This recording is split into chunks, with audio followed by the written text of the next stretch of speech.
This is the Bar Steward's Enquiry. Right? You're talking absolute rubbish.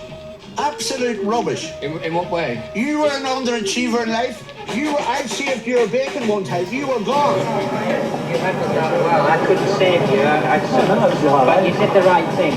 But that's why you don't know anything about racing, John. I didn't say I do. Right? I'm saying that... What have you contributed to racing? You're one of these take-out merchants. Take out all you can. And a huge warm welcome to the Bar Stewards Enquiry Weekend Podcast. Joining me this evening are two crack judges. Not crap judges, crack judges we've got on the show tonight. There's no Andy Richmond. Sadly, he's very busy at the moment with things. So there's just me, John Lang. Good evening, John. Good evening, Lee. And also last season's Naps table winner, and very keen to do the double, as he's we've got some private bets going on. Quentin Franks. Good evening, Quentin Franks. Evening, Lee. Isn't Andy trying to protect his lead at the top by not tipping? That's what I've heard. I think this is tactics. I absolutely do. I think he's seen himself at the top, and he's thinking with an 101% ROI, no one's going to kick me off the throne. The thing is, though, I think to qualify for the Naps King, you've got to tip on at least 10 shows over a season. So I think that's the qualifying criteria to be Naps King. But anyway, we'll cover that further down the line. We've got a very busy show. It's not the best racing this weekend in terms of quality, but certainly there's plenty to go at on the TV. I think they've put 9 races on the telly box for Billy Bunters. But before we get on to those previews, we shall give our best bets. So, who wants to start us off? John Lang, I want you to start me off with your third best bet, please. Very well. This is in the 425 at Beverley, and this is Happy Tim's Bowling Margaret, who ran an absolute stinker last time at York when Al Froggy didn't want to ride it. And he looked like he didn't want to ride it as well during the race. But not to worry. This one should have an unfettered lead here, and she goes quite well around this type of track. I think a sharp track of this ilk should be ideal for her. I think she's overpriced. And I think at the very, very least, you'll get a trade out at half the current price if you want to do that. And she'll go for my 1 point win. Yeah, lovely mare, Bowling Margaret. She does win plenty of races, 6 from 22. Tim seems to do well with anything called bowling, doesn't he?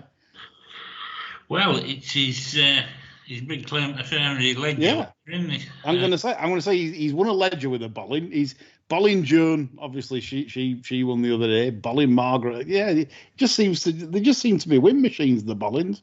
But John's there with his 1 point win at 25-1. John, is that acceptable? Nicely. Yeah, that's with Paddy Power, Betfair, BetVictor, Coral, Betfred, Ladbrokes, all the Entain firms. You can't get on with Entain. But anyway, so 25-1 for John. Great start, John, with a nice big price.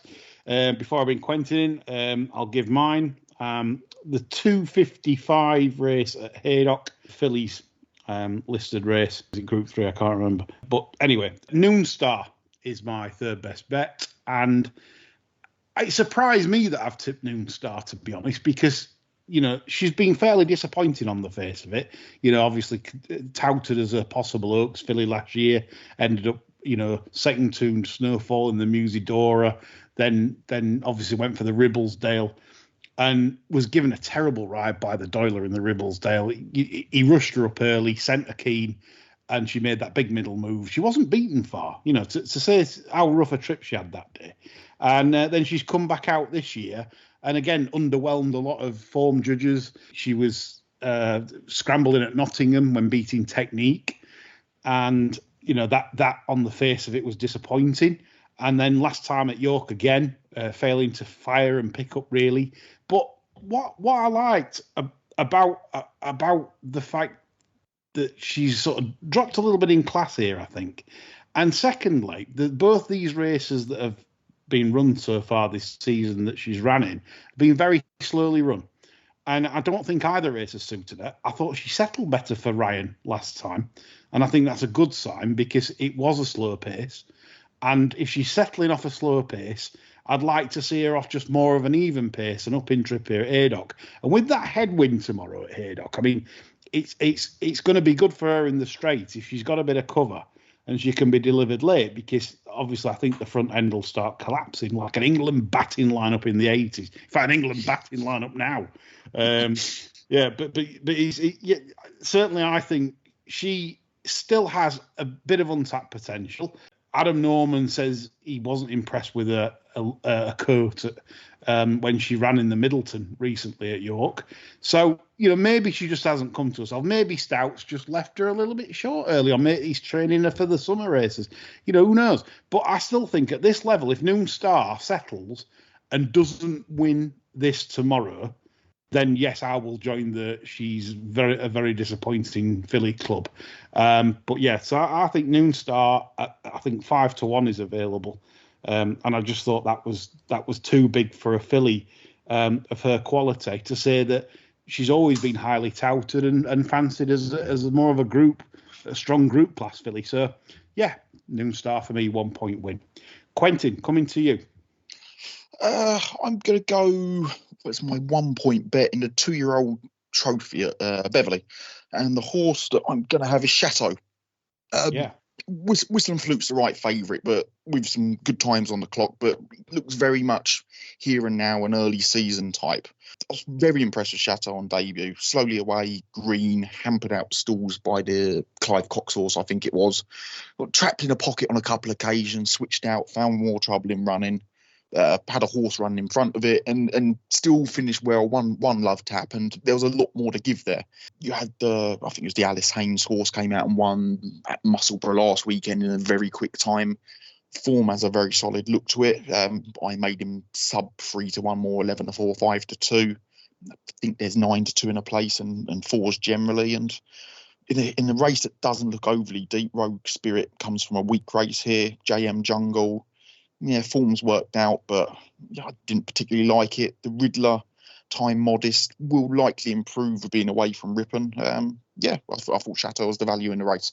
1 point win, 9-2. Certainly, 9-2 with William Hills. I will come on to this race when we do the TV races, but pretty much agree with Quentin's synopsis there. You'll find that out later on in the show. Thank you, Quentin, for your third best. John, coming back to you then for the 2-pointer. The 2-pointer is in the 524 at Catterick, and I'm going with Special Mason. I think this horse is very consistent for this grade, and the comeback run was fine here. Just really got a bit tired close home for the lack of a race. Got bags of early. I don't think the dropping trip's going to be an issue at all. Strong traveller like you made round here. I think still very feasibly handicapped, and I don't think there's a lot of depth to this race, to be honest, so quite happy to rock along with this one. 2 points win. Yeah, good effort last time behind Cardinals in. Ridden by Elvis though, John. No concerns with Elvis constantly in the saddle? None whatsoever. No, except when he's messaging me 2 minutes after the race saying, what the fuck was he doing? So 2 points win for John Special Mason, 7-2, 524 Catterick. Great stuff, John. My 2 point bet goes in the 205 at Beverley, the Hilary Needler. I am very keen on one here. Distinguished Lady, the Richard Hannon runner. I wish probably for a better jockey than Haley in the saddle, but with all these meetings, that's what we end up with. 7-2 is available for this for the 2 points, and I want to say that if you look at sort of like the form of it, she's got tanked by 9 lengths on a debut. That looks terrible.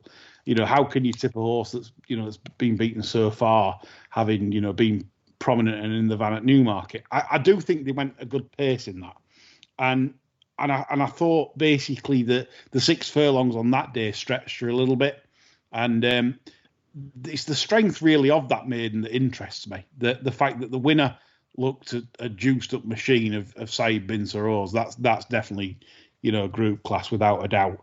And the runners in the race that were highly touted, the fourth horse, Inverlochy of Simon Christopher's, I must have got told that off 3 different sources on the day, saying that was very smart. So when you know Newmarket sources are telling you to back one, it's obviously going to be a good race. I mean, I think the one that's finished third, was it second or fourth? The one of the Highclere ones come out at Wolverhampton, lost tons of length at the start and still won. It's probably going to be a very strong race, and I kind of liken the Hilary Needler to like early season 2-year-old types, to one here that cost sort of 400,000 at the Breeze Ups, in Distinguished Lady. And when they both, it's like on times things will look pretty good for some of the others and everything else. But I genuinely think that this filly obviously has a lot of quality. If you watch her Breeze Up online, I liked it. I liked the Breeze Up she did in the Tats sale. And the drop back to 5, no problem, stole 1. And, I think everything is in her favour. As long as she pings the lids, I think she's gonna probably take some beating. I think.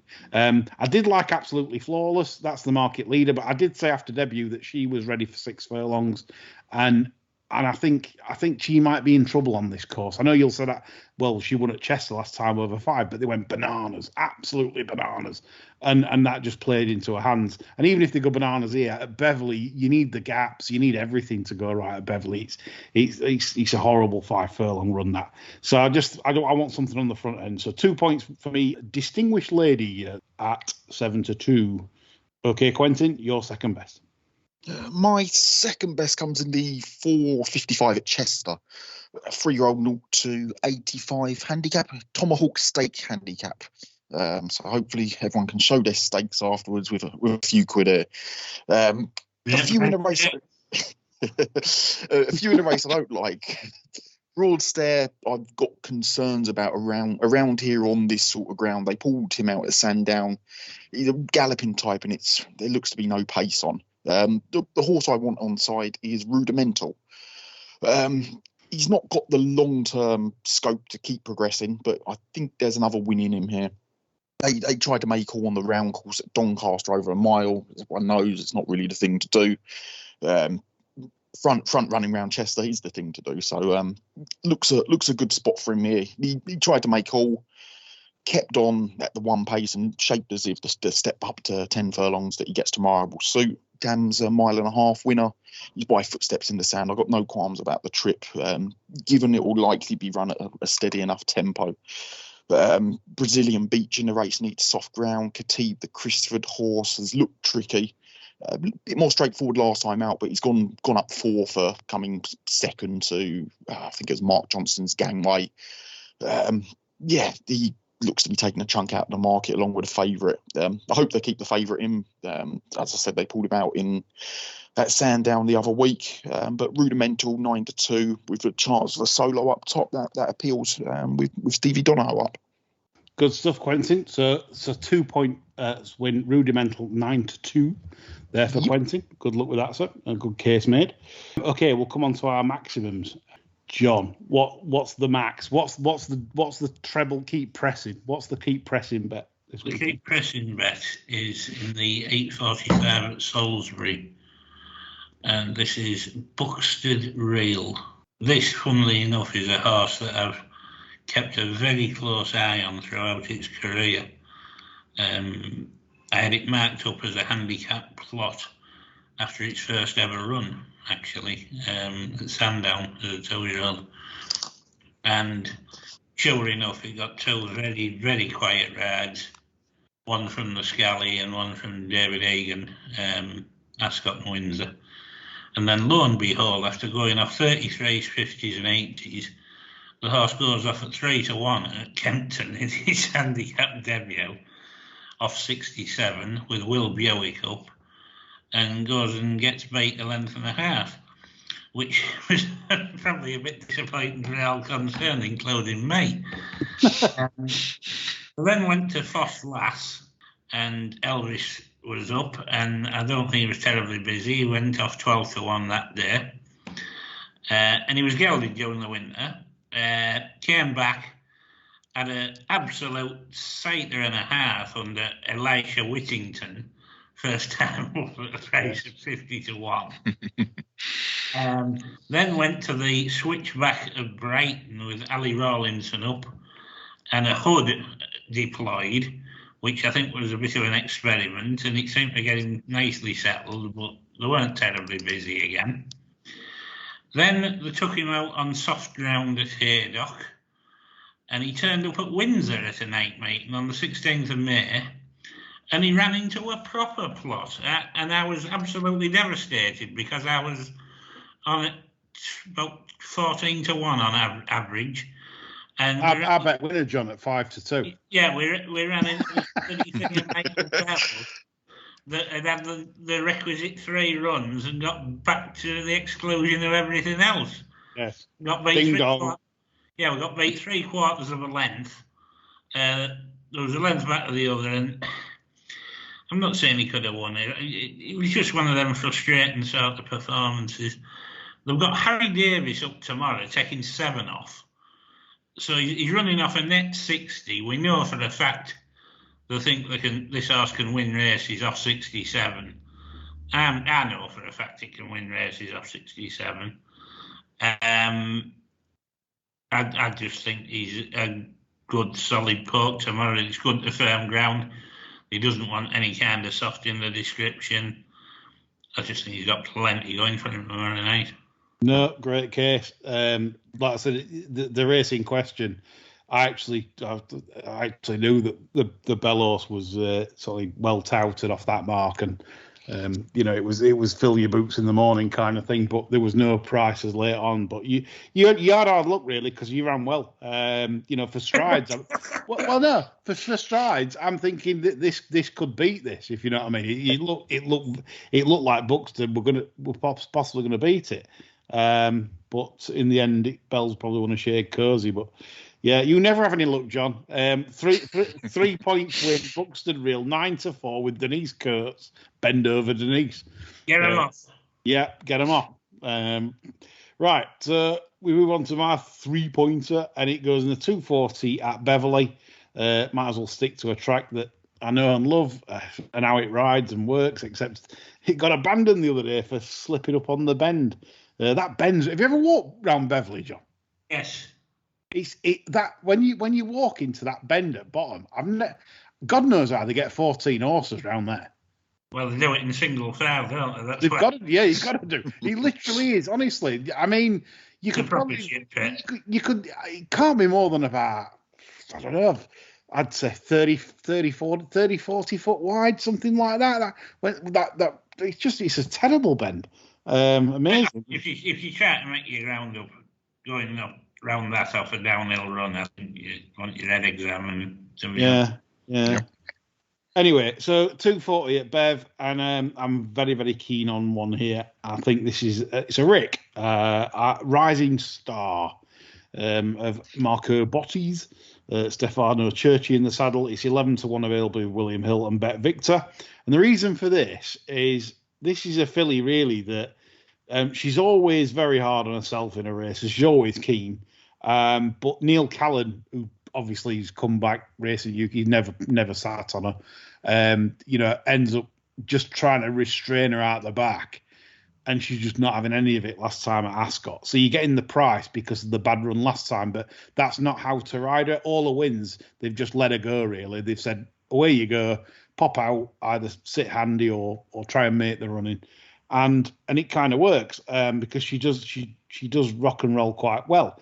Now, if you look at her form last season, there are probably, I would say, 2 or 3 form lines last season that are superior to this competition. Clearly, this is a drop in class really running against some of these, and she's got a perfect draw in stall 4. It's absolutely brilliant that, because then if you miss it slightly, it's not like you're in stall 1 and something crosses over you and you end up having to rein back.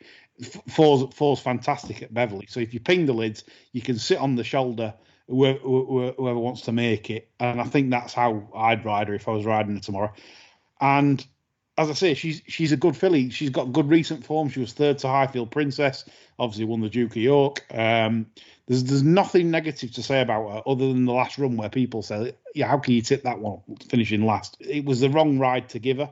And also the Botty team were under a massive cloud until last 2.5 weeks, really, where they went something like 57 runners without a winner. And they've had 4 winners in the last fortnight. The back the feed's better, obviously. And the only negative I can find to not better is the fact that she's normally running in Fillies only races and she takes on the boys. But statistically, that's not a problem in handicaps. I've looked through Dawn of Time. If that's a disadvantage, not really. I can't see anything not to better. And 11 to 1, I think, is absolutely enormous. I'd have her probably half that price, round about 5 to 1, 11 to 2. So that's where my 3 points on the nose is going on Saturday. Right, last but not least, Quentin Franks, drum roll. I'm going to the all weather. I'm down near the relegation zone, so I want to try and get a win on the board. I'm going to. I've got to interrupt you only because of these idiots at the top that won't bother tipping. Look at the top two. Adam Norman, who turns up for 2 shows, then buggers off and does his paddock all summer, and then Andy Richmond sits there. It's just terrible. It's like, no, I'm not having it, mate. We're the 3 amigos. Anyway, fine. All right, I'll stick to the weather anyway. With that in mind, I'm keen on one in the 16:45 at Chelmsford.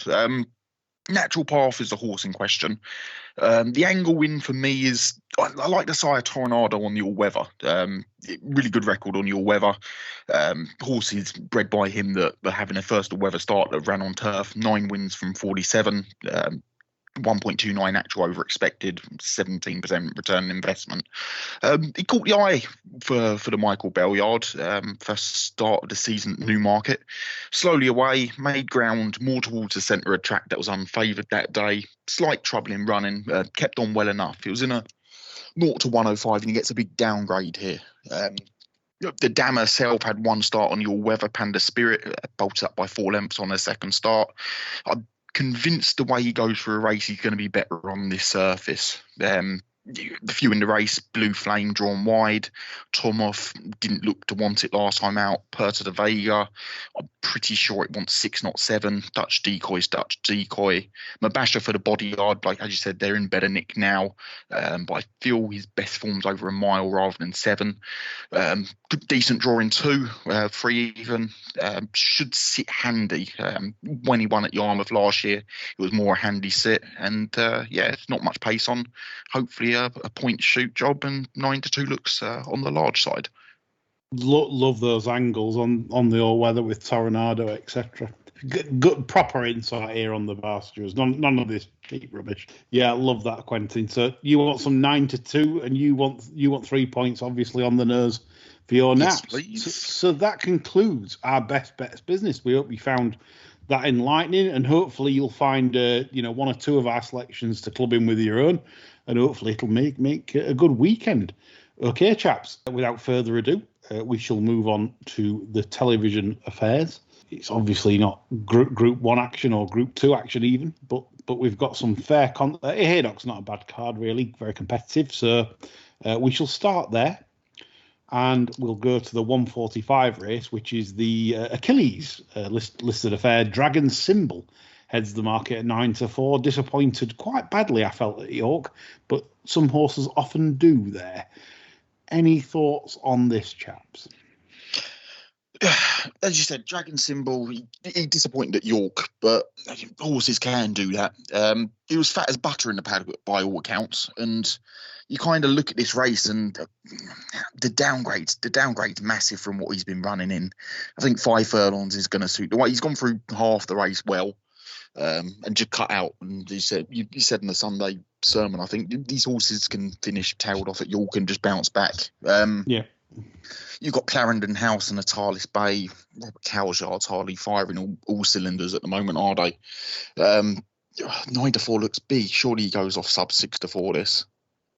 Yeah, I mean it's one of them. It's an interesting race, this, because you've 2 players really.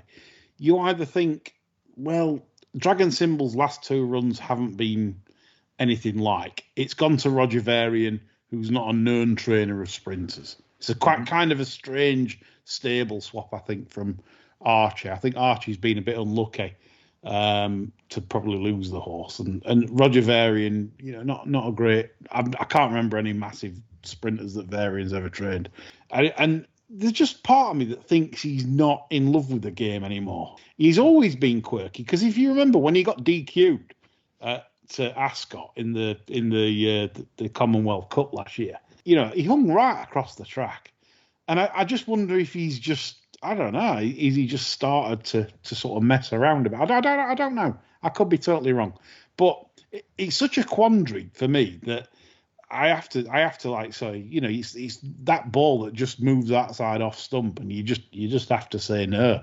It's one of those, like you say, Quentin. Dragon Symbol's different, absolute different gravy to these, and would win pulling a cart if he was definitely right. But I do have my doubts, I confess. John, thoughts? There's not a lot I can add to that, really, because we were both there when Dragon Symbol ran the other day, and there was nothing that made you want to back him next time. But it's the York factor, isn't it? What do you do? Difficult, isn't it? If he pisses up, you think, how the hell did I let that go off at 9-4? Yep. And you let it go off 9-4 then. If you Quentin said, yeah, I'm like you. That you sat at the blackjack table, right? You've got 1,000. You've got 1,000 quid on the hand. The dealer's got a picture, or saying it. No, let's say a 7 or an 8, and you're on 15 or 16, and you're thinking, I know what the rules are, but like my grand's going to go up in smoke. It's going to go up in smoke, and it just feels like that kind of play. It's like that's the thing. You're like playing pontoon. You're on 15 or 16. Stick a twist. Yeah, this is it. You just know if you think he's still good at price, you don't get stuck in. You know he's going to run like a cunt, don't you? Yeah, it is with my luck. Obviously, just covering some of those. Clarence House was very lucky in France. Missed the break, got a moderate ride. I felt got rushed up quite early and then faded late. You can stripe that. It's closely matched with Rarcel on Goodwood form. Tabdeed, I thought was interesting, dropping to 5. Obviously, not nowhere near in the class of Dragon Symbol, but I just thought he's never tried it. He's always keen at 6, so why not? I thought was possibly interesting at the weights was Attagirl, Carl Burks, purely on the basis that she ran a couple of R8 sort of races last year, form linked in with Couture, especially the one at Donny where she tried to lead. I thought she stuck on pretty well that day. The Carl Burke yard continues in incredible form. He does. 20-1 might look a bit big if the favourite's a complete blowout, but I don't know. It's tough. Yeah. Okay, we'll move on. 220 Haydock, the Betfred Double Delight handicap. It's 100, well, new favourite actually since I last looked. Marajan has been backed into 100 to 30 of the shirt. Any thoughts on this, chaps? Yeah, just back the shirt. Good money for the shirt. I thought I backed him. I backed him a few times last season, but I did back him in the last run at York. Maybe the soft ground did for him. I don't know. He's by Kitten's Joy, Singspiel mare. Maybe that was it, and I shouldn't have backed him. But yeah, Quentin, any thoughts? It looks between the top 3 in the market, to be honest. The rest, very much of a muchness. There's some deadwood in there. Marajan, I didn't think he loved the soft ground. He had flopped on Good to Soft at, I think, his Newmarket previously. I'm not sure he fully got the trip either. I think he got the trip, but he wasn't in love with the extra distance at York. Did very well to win at Hamilton previously when boxed in a pocket. Yeah. Am I bouncing at 3-1? Not particularly. Forza Auto ran into the other Haggis one you put up. Was it Ghazi at York? He ran into a group horse in a handicap. 7-2. I think that's fair, to be honest. Yeah. He's race fit. Strong form from last time out. Draws a nagging doubt, but David Egan's on top. 7-2 would be fine for that. Fine, yeah. Yeah, I felt, like, I know obviously the shirt's very popular at the moment for good reasons, but I did like the other two, to be honest, Forza Auto and Contact. I've always liked Contact as a physical specimen, and I was very taken by him at Newmarket, and they closely matched on thirst form are Forza Auto and Contact from earlier in the season, where Contact just come out on top.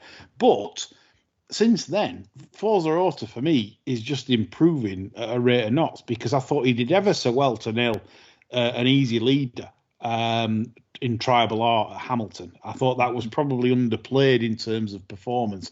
But then I didn't expect him. I know the market did, but I didn't expect him to run as well as he did in that York Handicap. And I'll state so far, that's probably some of the best form on. Well, it is the best staying handicap form this side of Royal Ascot you're going to see. The winner is, for me, going to end up in the Ebor. The third horse I know was strongly fancied, because John told me on the day that they really fancy Stouts to run a very big race. Yeah, and all the right types were in behind, and the way that Forza Auto and Garcia pulled clear suggests to me that's ridiculously strong form. He kind of books the trend as well with Kevin Ryan horses, because he seems to be just a steady upward graft, doesn't it? And yeah, a lot of Kevin's horses just run appallingly after promising runs, don't they? Well, it's interesting as well that Forza Auto ran against Marajan at Leicester last summer, off levels, and Marajan beat it by a length and a quarter. But today Marajan's got to give it £10. So, and the other thing I think Forza Auto's improved mentally, because last season he kept dogging it and hanging in, as if he were like just messing about and playing about. Now he's getting his head down and trying. So I think it's a stiff task for the shirt horse to give that a stone. It's a lot of weight. £10, yeah. £10, sorry. But yeah, he's so, and I think you didn't forget the rest. I think I know like people be tuning in wanting to give some big prices, but I'll be astonished if some of these old boats that are like outside of these three end up winning, because it's you've got three that are on a steep upward curve. Yeah. Basically, it's not like you've got one where you go, all right, fine, this and that. You've got three solid horses that are progressing well and with strong form to boot in the book. Yeah, can't have the rest. That's the consensus. So to concentrate on the top three and back the one you think are the top three that we've mentioned. 255 is the Betfred Pinnacle Stakes for Fillies and Mares Group 3 affair. I've tipped in this and obviously gave my reasons, so no more boring from me. You two, what do you think on this? Well, is it gin and pate? Is it gin and pate, John? I think the dog might be in. I mean, I've got Known Star top rated. Yeah. But I don't know if I trust Known Star. Okay. That's my problem with it. The report about a court at York, you might find it interesting that horses out of midday all tend to look a bit starry in the courts. Oh, right, okay. Midterm, Maury, Midi, all look a little bit wishy-washy all the time in the court. Yeah. I think it's more a family trait than anything else. I'd be surprised if you ever saw this thing really gleaming, you know. No, good info. But, I mean, for me, she should win, but I don't know if I trust her to win. Yeah, fair comment. I mean, certainly, if she goes back to the days of pulling really hard, then obviously it's no chance. But you see, Ryan rode it last time as well. You know, I mean, as you know, I don't hold with swapping the jockeys around, and I mean, Kingsford rode her at Ryan rode her at Nottingham, didn't he? Yeah, Ryan rode her twice. It's not good, this, for me, especially when you've got one that's a bit jumping into the bridle. Yeah. So was keen for Kingscote last year, was Known Star. I think I can leave her, you know, but I wouldn't like to say what else I'd back in the race. Probably nothing. I think that's it. I think that's why I sided with it. I thought I'll give her one more chance. Show your potential. This is the race to do it. If you can't do it in this, then there's no point. Quentin? Kind of like John, to be honest. I'm not going to have a bet in the race. There's a few I don't like, but then Nell quickly probably needs easier ground. I think Haydock will ride quite quick tomorrow. Delectable You, I don't particularly like as a horse. That form looks suspect at Windsor when she got the run of things on the rail. Noonstar, I was surprised you tipped her, to be honest, but the reasons you put up are very valid. The reasons you put up are very valid. Like, I got up this morning, Quentin, and I'm thinking, like I literally wrote in my notes, and I said I'm done with her kind of thing, But I've just come back to her for some reason. It's some kind of gin inspired tip. Yeah, well, if she was 3-1, you'll be like, okay, fine. Now she's taking a chunk out of the market. Yeah, maybe she shapes the race in that way. I'm not gonna have a bet, so I'm gonna stop waffling. Absolutely nothing to recommend in the race. No, good stuff. Okay, so we go on to the finale at Haydock on the telly box, and it's the John and Quentin Group 3 affair. Kinross is 3-1 market leader. I've got some doubts about his participation. I know the ground was given as sort of good to soft in places this morning at Haydock, but a drying day, possibly, another drying day tomorrow. Beckett's even said himself that he's an idiot for ever running it on quick ground. So does that run tomorrow, Eve? No, I don't think so. Time said good ground yesterday. He said 2 drying days. I think it will ride good to firm tomorrow. Yeah. Whether they called it good to firm is one thing or another.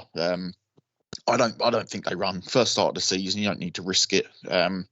Which kind of, if you knew they were running, then you can kind of, yes, you can confidently go, okay, fine, that's taken out 20-25% of the book. You can have a play around and look at it. But if that's your angle into the race and it's taken out, then you're sitting there on no value. So I thought it was hard, but for me, the interesting one was Lanarcash. I didn't really like Happy Power. Won an egg and spoon race at Leicester with the hard-pulling Coxhorse. Sunray Major, 7 will suit. But Lanarcash gelded first start of the year. It ran a big one last year. I think it was Hungerford first up at Newbury, wasn't it? Yeah. Was it Hungerford? Yeah, in August, yeah. Ran a big race there. I think gelding will help, and there's a bit more in the locker. Fair efforts on the clock. Happy to go forward, and there doesn't look to be a load of pace in the race, but I'll wait to see what Rafe Ralph does in the morning and kind of go from there. No, like you say, it's all 3 starts last season in Group 2 company, and it was fairly stiff Group 2 company as well, because you'd got Doncaster in the Park Stakes, Dubai was second, all solid stuff like in ratings terms. There were no freebies there. I know Pogo beat it in the Joel Stakes, Lanquash. But I genuinely believe tomorrow Pogo is going to be quite disadvantaged because he's going to bomb off and he's going to run into the wind in the straight, and that's it. That's him done. Finished. Charles Hill's finished. John. He'll bounce back. Oh no! There we go. Oh, that's like the Ginger Hitlers jokes. That's on the internet, that one, isn't it? Yeah, that was just like Christopher Stockwell. Has just joined the show. The Ginger Hitler. I can't see it. My God. I tend to think that Kinross probably won't run, and I think anybody that can avail themselves of the 13-2 Lanarcash each way tonight is on a fairly nice bet. 3 places. Yeah, but it's not though, is it? Because if Kinross doesn't run, there'll be 7. Sportsbook will honour it, won't they? Do they? I don't know. I get on in like Spain and Russia and places like that, and literally when there's a 30 pence. Well, Diego and Vladimir are going to shove it right up your ass. When there's a 30 pence rule 4. I usually get done for 45 pence, and when there's and honestly, seriously, then you get paid out in pesetas. Yeah. I have men come round to the door and drop cash off. How's that? Random men knock on my door and drop cash off. That's how we roll these Random days. men knock on my door and demand cash. I don't even know what for. So, Oh dear. they're all Anyway, dressed like pimps, but I don't know what that's got to do with anything. but anyway, forget your each way angle. But I mean, because I don't know if you will honour it. I have no idea these days what bookmakers do honour. I keep getting emails about bookmakers withholding funds from people that's backed a winner. So I'm sure with people like Jeff Banks don't know the place terms. Anyway, Lancash is the consensus then in the 3:30 at Haddock, because obvious doubts about Kinross with the quickening of the ground there at Haydock. So we shall move now to the last 4 television races. We go to Beverley. We go to the East Riding track and the Hilary Needler, where I've already sort of stated my case. So again, I'll stay quiet and leave this to Quentin and John. I think it's interesting that the Cool Silk partnership are having another pop at this. Are they? Yeah. That was your angle last year, wasn't it, Lee? Yeah, or John, it was one of your twos. Fucking hell. They've got Miss Mai Tai, who didn't run as bad as the figures suggest last time. I thought it was a little bit of improvement to come now. 50-1 maybe doesn't quite reflect the chances. You should probably have this at 33s and not 50s. But I don't think it's significant that they keep targeting horses at this make. Yeah, I mean, obviously, I think we should ignore any horse entered in these races that they target that are sired by Prince of Lear, because obviously it's that's the sire they want to push in it, really, because it was there. So I think I'm not going to make that mistake again. I did say it last year. I went in and I did it in. So yeah. I also think it's significant that David O'Mara is starting one up in this race. Which one? David O'Mara? Oh yeah. Your Spirit. So I think in some ways it's a funny, iffy sort of race, this. And no, tickets, that, John, tickets. Oh. Imperial Racing, tickets. Let's get... Beverley's not bad scran, you know. Yeah, it's not bad scran at all, man. And that's why I won't be going to Beverley. I can open the fridge and get the paint out. I don't know. It doesn't appeal to me as a betting race, to be honest. I get your point about the Hannon horse, but I couldn't be backing Haley Turner out the one box, because if she misses the kick, it's panic stations, isn't it?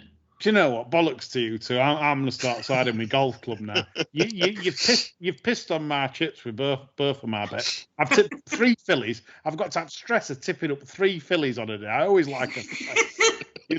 And you've dissed me off, Quentin. Put me in the mire. Put me in the bin. I didn't like Absolutely Flawless in the race. Strong pace last time out on soft ground at Chester. Race fell apart. Time okay, but form shit. For me, I don't know how they put Distinguished Lady in at 7-1.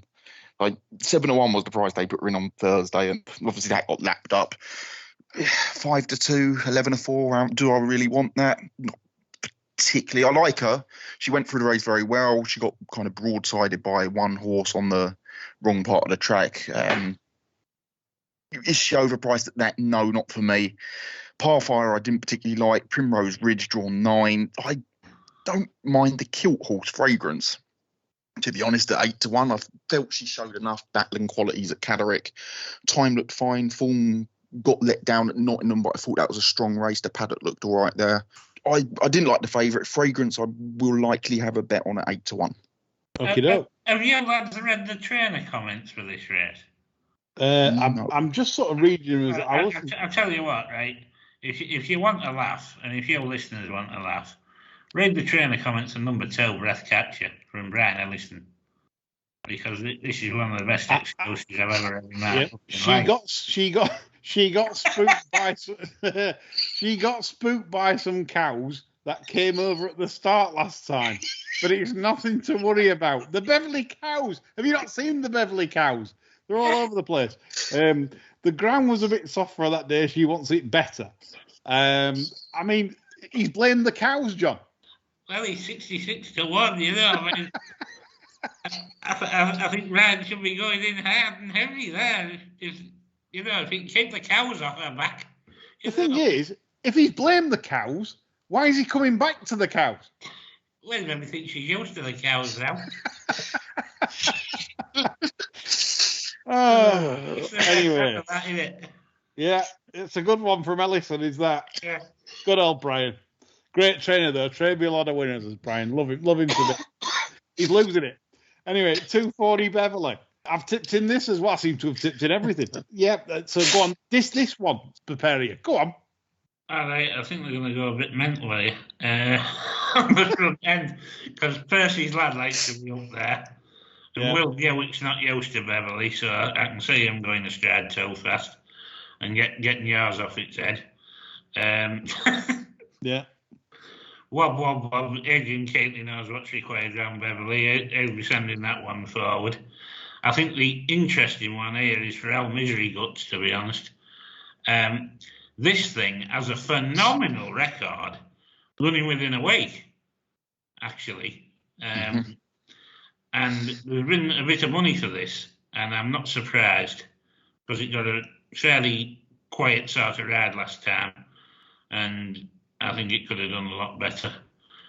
There's no thick Dave tomorrow. We've got Duran up. Ground? Yeah, I think we'll be fine. Really? Yeah, I think we'll be all right.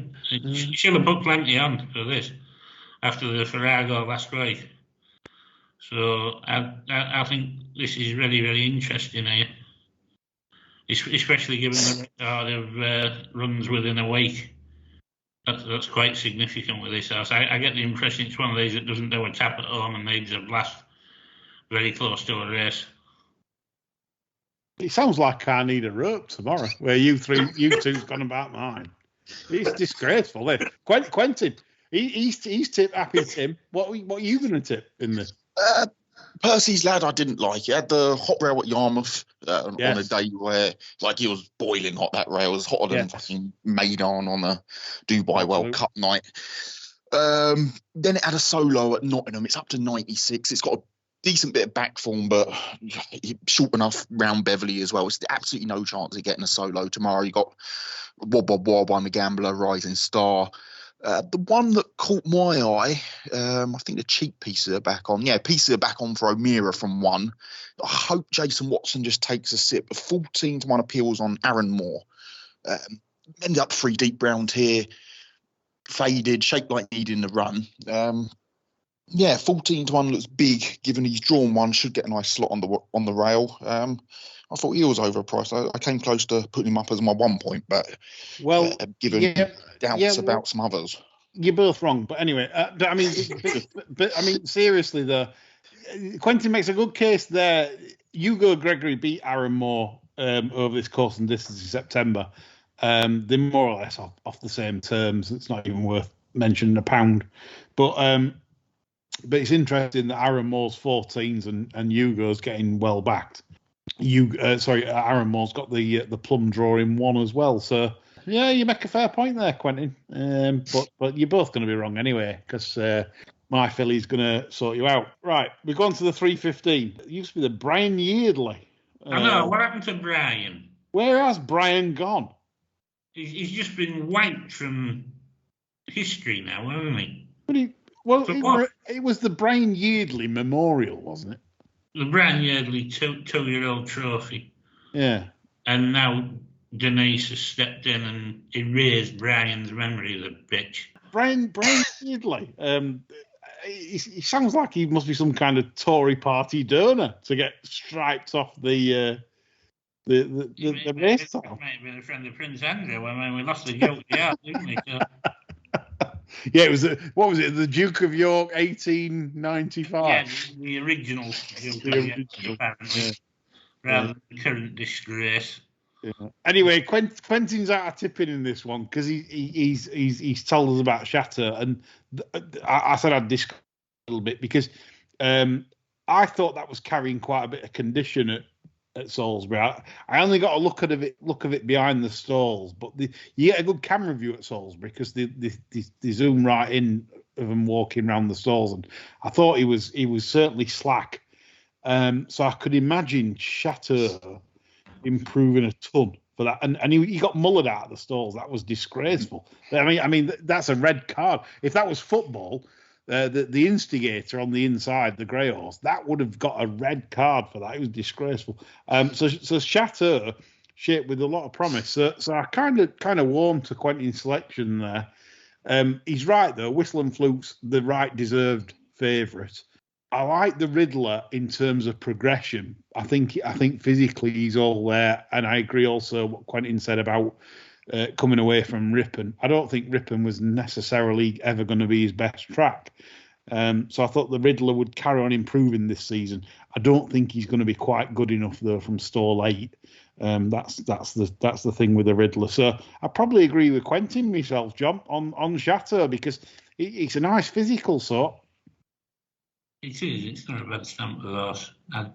I did make this between Chateau and Whistle and Float, to be honest. Yeah. I was just checking Brian's comments on this one. The cows. To see if this one was frightened by cows. But no. The interesting thing about this, he says the trip and track are fine for him. Well, it's never run at Beverley before, so I don't know how we know, unless it's had a racecourse gallop. But, 16 to 1. Good luck, Brian. It's a strange thing, this Brian comment, because I know at Brian's stables he keeps pigs, big ones, the pet pigs. They've got a massive one, and it's like it's huge. Honestly, is it as big as a cow? It literally is getting there. It's enormous. This black and white, it's huge. If you took that at abattoir, you'd be feeding people for a month. I wouldn't be taking anything to an abattoir. It's upwards of 45 quid now to get You'd have to go back in time, John, and be doing it yourself. Uncle Rural Gourmet style. Damn right. Yeah. The pig. Yes. No pig has ever left Szechuan alive, says Uncle Rural Gourmet. Anyway, the rabbit. Yeah. So that summed up the 3 Beverley races. I've been binned off for this show, binned off by the other 2 pundits. A disgrace, really. Let's hope I get a treble up and watch the faces on Saturday. These pair, disgraceful. 3:45 Chester is the 7.5 furlongs handicap. Boardman goes to purse as 5-2 Jolly. Only gone up a small amount really for winning quite snugly last time. I felt at Thirsk. Could Boardman do it again? Is there a cutaway tomorrow? Do you know what? I mean, imagine asking them questions on Twitter. you'd have to like email Clark at course, email BHA, email, and you'd be lucky if you got an answer by after racing. I think that's the key. Whether you want to take the 5-2 or not, because he's not going to make the run. Thickdore's going to drop him in like he always does. He's going to find trouble like he always does. And do you want 5-2 with no cutaway? Because if there's no cutaway, he's going to have to jump over some, isn't he? Yeah, I mean, it's probably worth finding out or trying to find out. So it says inside rail moved out all the way round onto fresh ground. So if they moved the rail out, I'm guessing there's a cutaway. Well, unless yeah. If it's all the way around, it could go right at the winning post, couldn't it? Yeah. You see, this is the thing, like you said, Johnny. It would concern me a great deal if there's no cutaway, because it leaves Thickdale with one option out the tail box, doesn't it? And if you can't go right, it's good night, Vienna. So for John, he's watching the first race. He wants to know if the cutaways there. He's watching for the races previews in the morning. Is John? He's going to be sharp because he's like that. He'll get onto his book and he'll smash it in. That's what he does. You won't get a price after John's been in. Quentin, Boardman value for more, obviously, when winning. That form looks fine. Northern Express didn't win next time out, but was unlucky in the run. I thought the interesting one was Oh This Is Us. Solid course form, 2 from 2 over course and distance, I think. It didn't shape well last time out, but behind Boardman, shaped like his time would be near. Gets a win on the book every season. Looks fair from stall 3 at 13-2, 6-1. Yeah, I thought that was fair. Nothing more than that. I wouldn't have him massively short, maybe a point or so. But I think the cutaway, if there isn't a cutaway, then it appeals a bit more because you push Boardman out, etc. Yeah. Wasn't a race I was bouncing over. No, me neither. It's one of those. I think Boardman wins as long as he gets the run of the race. But that's the top ones are interesting runner, of course, that we may discuss at length on Sunday. Oh yeah, of course, yes. That reminds us because we're finishing the show now. Yeah, that's the last race. But we have got on Sunday Stuart Williams, trainer, on the show the sermon. There's me, John, Chris, Lorne Malvo, and Stuart Williams, basically talking complete rubbish and about racing and slagging everyone off. Well, Stuart probably won't because he's got a career to think about. I mean, it's quite an interesting thing, really, isn't it? You know, you've got a trainer on the show that wants to come on, like Gay Kellaway, fan of the show, and it's like they can't go that extra length like we can because they just can't, can they? No, we'll just take this opportunity to disassociate Mr. Williams from any crass or slanderous remarks. Well, absolutely nothing to do with Mr. Williams. Like this show, there might be plenty of editing. Very possibly, yeah. Anyway, right. So I hope you enjoyed all that. We've gone through the races. I'm in the bin this weekend. That's the predictions of Quentin Franks and John Leng. I am in the bin with no points. What do you think? We'll find out. Bye for now.